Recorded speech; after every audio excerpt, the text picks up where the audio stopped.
各位朋友大家好，歡迎返嚟大叔說三國。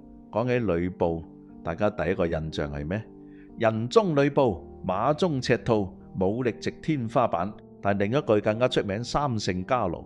問題嚟啦，點解一個能力咁頂級嘅人會一世都俾人標籤做反骨仔？佢係天生人品差，定係其實背後有一套更深層嘅規律？今日大叔就同你拆開呂布嘅人生，用易經睇清楚。有啲人失敗唔係因為唔夠勁，而係方向同結構錯晒。呂布一生有三個關鍵決定：第一，殺丁原投董卓，為咗赤兔馬同權力，轉投更大靠山；第二，殺董卓投王允，因為貂蟬交權力重新分配，再次轉邊；第三，反覆依附袁術、袁紹、劉備，最後被曹操捉住處死。你會發現一個 pattern。呂布每一次轉樣，短期都係升級，但長期全部變成死局。點解？如果用易經睇呂布，其實佢好接近兩種狀態。離卦即係火加無根之象。離卦我哋上一集講過，重點係依附，火一定要靠其他嘢先可以燃燒。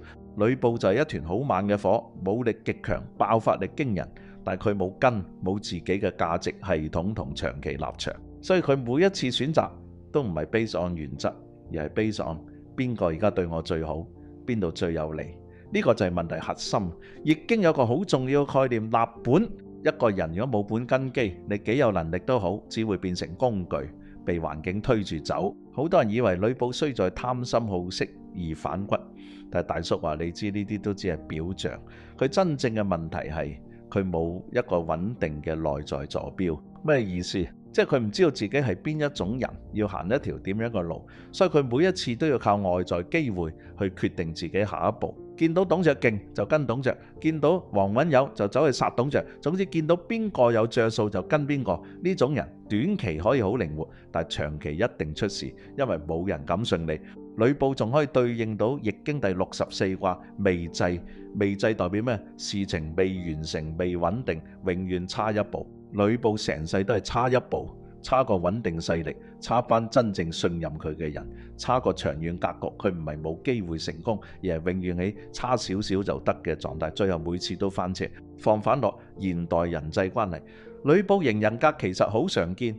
有啲人喺朋友圈入面邊邊都好似 friend， 但其實邊邊都唔信佢。今日同 A 講 B 壞話，聽日又同 B 講 A 問題，邊個得勢就靠邊個。短期你會覺得自己好識做人，好識走位，但長期你會發現一樣嘢，冇人會真心將你當自己人。一有事，第一個被放棄嘅就係你，因為你從來冇證明過自己值得信任。喺男女關係入面都有呂布型呢類人，拍拖嘅時候成日都喺度比較。呢個對我好，但係另一個條件更好。而家呢個穩定，但係出面好似又更吸引嘅。結果係咩？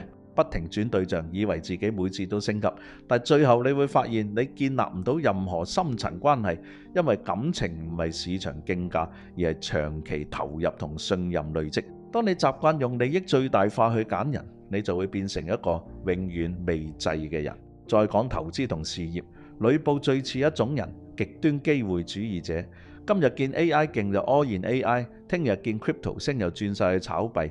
工作上見邊個行業熱就轉行，但冇一樣做得深。短期可能真係賺到幾次快錢，但係長期你會發現你冇任何複利優勢，因為你冇一個核心能力或策略累積。易經講厚德載物，其實就係講你要有承載力先接得住機會。呂布最大問題係機會嚟到，但佢冇結構去承接。所以總結一句，呂布唔係唔夠強，而係唔夠穩。強可以贏一場，穩先可以贏一世。易經最核心嘅智慧，其實唔係教你點樣爆發，而係教你點樣唔翻車。最後大叔送一句俾大家：人生最重要唔係最多機會，而係建立一個唔會因環境改變而動搖嘅根。呢個根可以係你嘅價值觀、專業能力、做人原則。當你有根，你先可以揀路；冇根，你只會被路揀。呂布冇得重來，但我哋有。呢度係大叔說三國。如果你中意呢種拆人性加易經嘅內容，記得 like、share 同 subscribe。我哋下集見。